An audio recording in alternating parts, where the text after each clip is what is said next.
Hello everyone and happy Friday. I'm MTGO, and each and every week I bring you guys a new MTG related top 10. The vast majority of the top 10 videos I do are about cards, but I've done a couple of top 10s in the past about Magic Online. One was on what I love about it, and one on what I hate about it. In this video, I'm going to talk about the 10 things that Magic Online could and should learn from Hearthstone. If you're not familiar with Hearthstone, it is a completely digital card game put out by Blizzard and based in its Warcraft franchise. It is a widely popular game, much more popular than Magic Online. Now, if you've played the game, you know that the game has borrowed pretty liberally from Magic in terms of the way the game works. Creatures have power and toughness, you use mana to cast things, you have a starting life total, and if you go down to 0, you lose. Even some of the mechanics are directly lifted from Magic, like the mechanic Charge and the mechanic Poisonous, which are Haste and Death Touch respectively. Now, I'm not faulting Hearthstone at all from learning from another game. I think it was wise of them to look at other card games, especially the most successful one of all time, when designing their own, and so it made sense for them to borrow from Magic. Now, I don't play Hearthstone a ton, I'll admit. I basically only play in situations where I can't get my usual Magic fix. That is usually when I'm on trips to various places or so busy that I don't have time for longer Magic games. When this particular video goes up, I'm actually going to be in Jerusalem and probably playing a little bit of Hearthstone because I won't have time to play Magic. But I've played enough Hearthstone to find certain things that are amazing about the interface and the game itself that I wish and hope Magic Online is going to implement. There are also other purely digital card games finding success like Eternal and Hex. I've never played Hex, but I've played a bit of Eternal, and a few of the things on this list are actually things from Eternal that I would like to see on Magic Online as well. We know that Wizards is working on something called Magic Digital Next, and we have next to no idea what it is. My hope is that it will be a new Magic Online client that is as awesome as the Hearthstone's interface. And I think this is pretty likely. Wizards sees what's going on with Hearthstone and other digital card games like Eternal, and realizes they are much easier for people to watch in video and on Twitch than Magic is. Many of these changes, if made, would make the game more appealing to a broader audience, and thus result in Wizards making more money off of Magic Online, which is of course their overall goal. Anyway, with all that out of the way, let's jump into the top 10 things I think Magic Online should learn from Hearthstone. At number 10, I have AI opponents. It makes sense for a card game to have the option to play an AI opponent. This gives you a way to test your deck without actually having to wait for someone to show up and play you, and while I don't think having an AI option on Magic Online is the most important thing in the world, I do think that it is something that is relatively simple, which would be a nice and simple addition to MTGO. The closest thing we have right now on Magic Online is Solitaire mode, which is basically completely useless. You aren't really learning anything about your deck if your opponent isn't also playing cards and interacting with your board. The next thing I think Magic Online could use is achievements. This actually isn't really something that Hearthstone has either, which is kind of surprising, but Eternal does have it. Magic Online has gotten at least a little better about this in the last year with the introduction of trophies to leagues and prestige avatars that you can unlock if you reach a certain number of trophies during a given league, but I want to see them go a little bit deeper. Having hundreds, even thousands of achievements in the game would be a lot of fun, and there are certainly an endless number of possibilities for achievements in a game like Magic. Something small could be awarded for them, like 5 play points for the easy ones, and maybe treasure chests for the hardest. Or if they aren't interested in awarding something that is pretty close to currency on Magic Online, they could at least give you cool avatars or other perks if you manage to achieve certain things within the game. Heck, even just having a list of achievements with absolutely no awards at all other than bragging rights and an achievement score that appears to other players would be enough for me. In general, Magic Online lacks any sort of rewards for playing in the play lobbies, and that's why at number 8 I have Casual Mode rewards.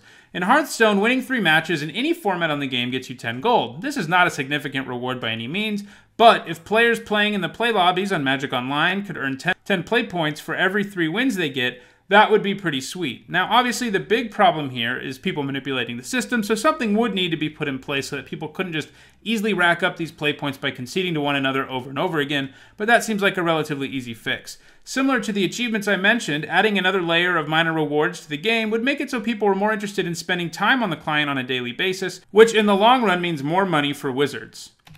At number 7, I have Make Magic Online free to start. Let me be clear, I don't want Magic Online to become completely free the way Hearthstone can theoretically be. I think that it mimicking the real-world card game of Magic and having a real economy is an important aspect of the game, and I think it should stay that way.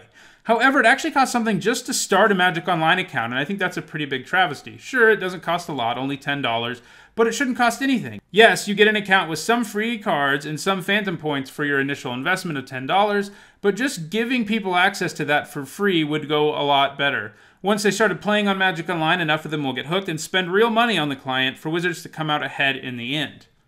At number 6, I wish there was some kind of profile that was public to everybody. This is actually something that Hearthstone could stand to do a better job of too, but they do a better job than Magic Online does. And this is including some kind of easy way to understand your profile that includes your records in various formats, total number of trophies you've managed to pick up, and a whole bunch of other useful statistics. We know they keep some statistics because they send us monthly updates about things we've accomplished, the number of booster packs we've won, and things like that. But I want more than that, and I want it to be integrated into the client instead of some random email. I think having everyone have a public profile of sorts would be really awesome and make Magic Online feel more like a community than it currently does. Right now, we just have limited and constructed ratings, and if you really wanted to do the math, you could go through your whole record to figure it out, but it should be something Magic Online keeps track of in a much easier to understand way. The next thing I think Magic Online could use is a ladder or ranking system. Hearthstone is a ranking system that I like a lot. If you just like to play in competitive modes, wins you get there can help you advance your rank. You start at 25 and go all the way to 1, which is certainly no easy task. The use of these rankings is nice, though, as they have an impact on who you get paired against in this competitive play, which makes a lot of sense. This sort of thing would allow more casual players to advance at least part of the way up the ladder as they play, because those players with obviously powerful Tier 1 decks would climb up the ladder and not be the kind of person you would get paired against if you're just trying to play somebody. Every month is a season on Hearthstone, and if you reached at least rank 20, you receive some minor rewards, like a new card back, a random card, and so on. Both games, Hearthstone and Magic, have Tier 1 decks that are heavily net decked, but it isn't hard to work your way part of the way up the Hearthstone ladder without a net deck. Something that Magic Online could actually improve on is having some sort of casual ladder with smaller rewards, which would in general discourage those who have Tier 1 decks from participating in them. And this is something that I think could even be better than what Hearthstone does. It would be nice to tell people what rank you are in the game too, in a way that isn't currently possible in Magic Online. While Magic Online does have a nice system for giving you player ratings, this information isn't public at all. At the very least, I would like their current ELO rating system to become public, something you see on players' profiles. The next thing I would like to see on Magic Online is Tavern Brawls, or Tavern Brawl-like events. Obviously, they're not going to call them Tavern Brawls, but these are one of the coolest things I think that Hearthstone does.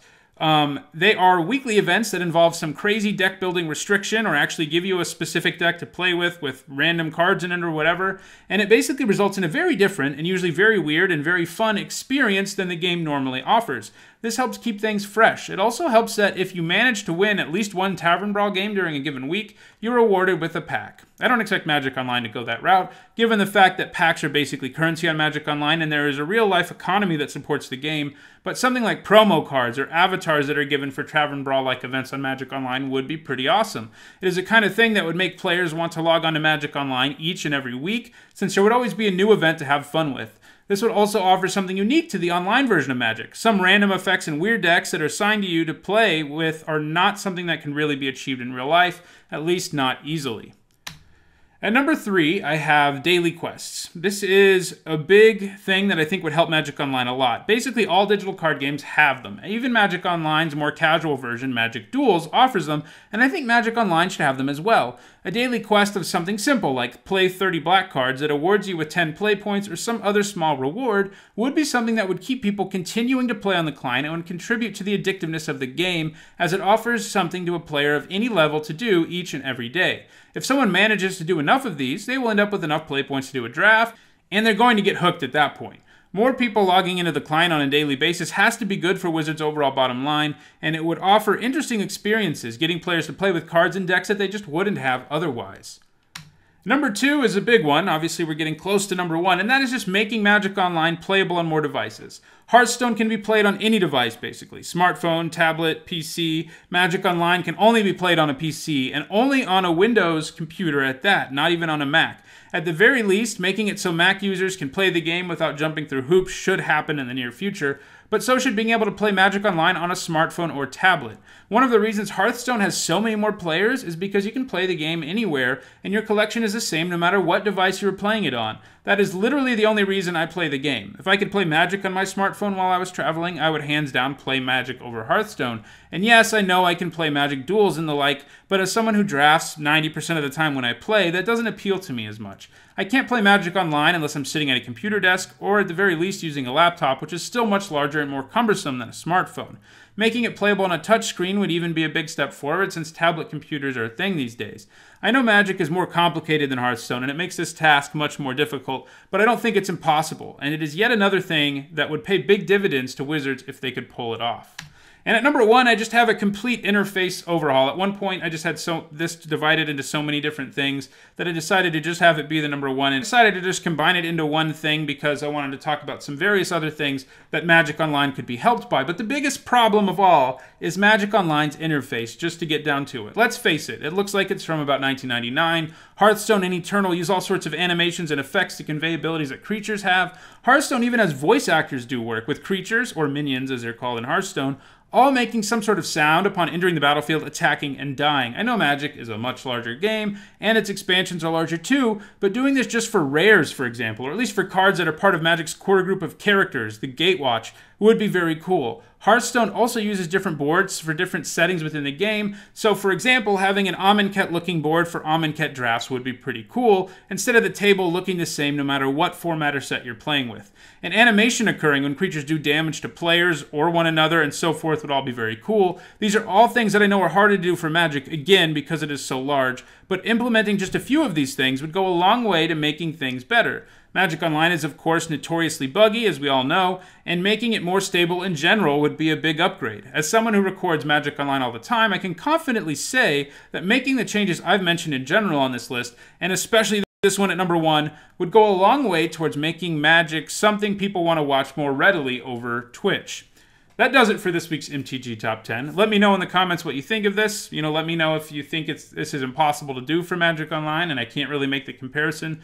I can sort of see the argument to some degree that it's difficult to do, but I think some of these things can actually be done to help improve Magic Online. If you want to make sure you catch more of my top 10 lists, which, as I mentioned earlier, are almost always card-oriented, this is one of the few exceptions, don't forget to subscribe. You can also find more top 10s over on the Ether Hub. Also, my content's sponsored in part by 5colorcombo.com, a great website for all things Magic. You can use my discount code over there, NeetzAHone5, to get a 5% discount in their store. Thanks for watching.